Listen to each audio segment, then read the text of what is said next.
Salut, c'est Trado. J'aimerais aujourd'hui vous parler de deux figures chartistes, le drapeau et le fanion, qui vont sans doute vous être très utiles par la suite, car elles ont une efficacité qui est vraiment très intéressante à considérer.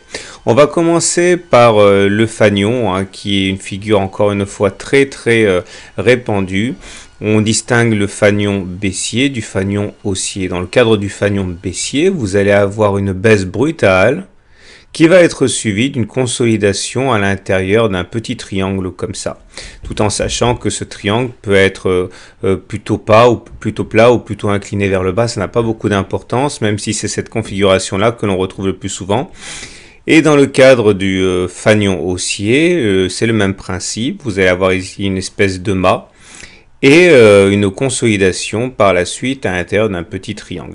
Il faut savoir que les meilleurs résultats sont obtenus pour des consolidations qui ne durent pas plus de 3 semaines, sinon il faut penser à requalifier la figure en triangle ou en biseau.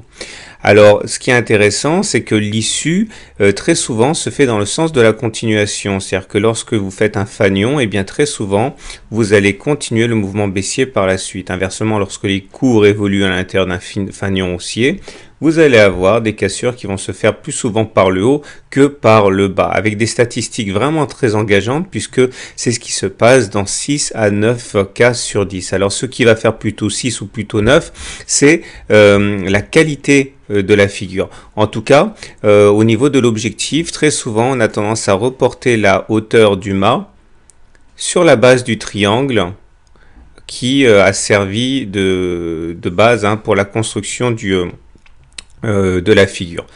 Vous prenez le mât et vous l'appliquez ici, ou alors vous prenez ce mât-là et vous l'appliquez là. Ce sont des objectifs maximaux.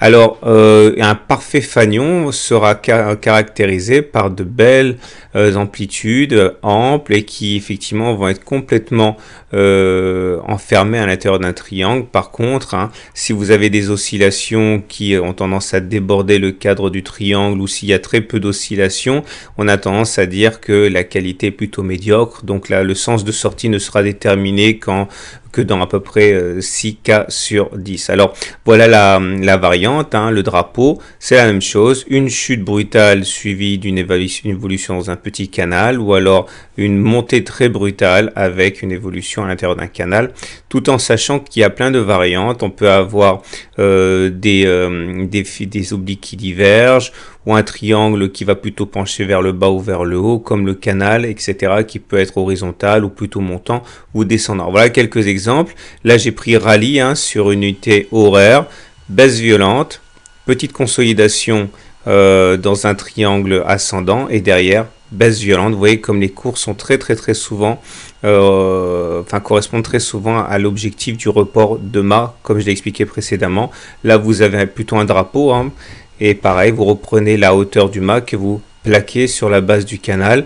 Un autre exemple ici, mât, consolidation, sortie par le bas, ou ici encore, mât, consolidation, sortie par le haut. L'objectif maximal n'est pas toujours atteint, mais ce qui est intéressant surtout, c'est de savoir que le sens de sortie est très souvent prévisible avec les fanions et les drapeaux. Voilà, je vous souhaite une bonne journée et à très bientôt pour une autre analyse technique et un autre tutoriel.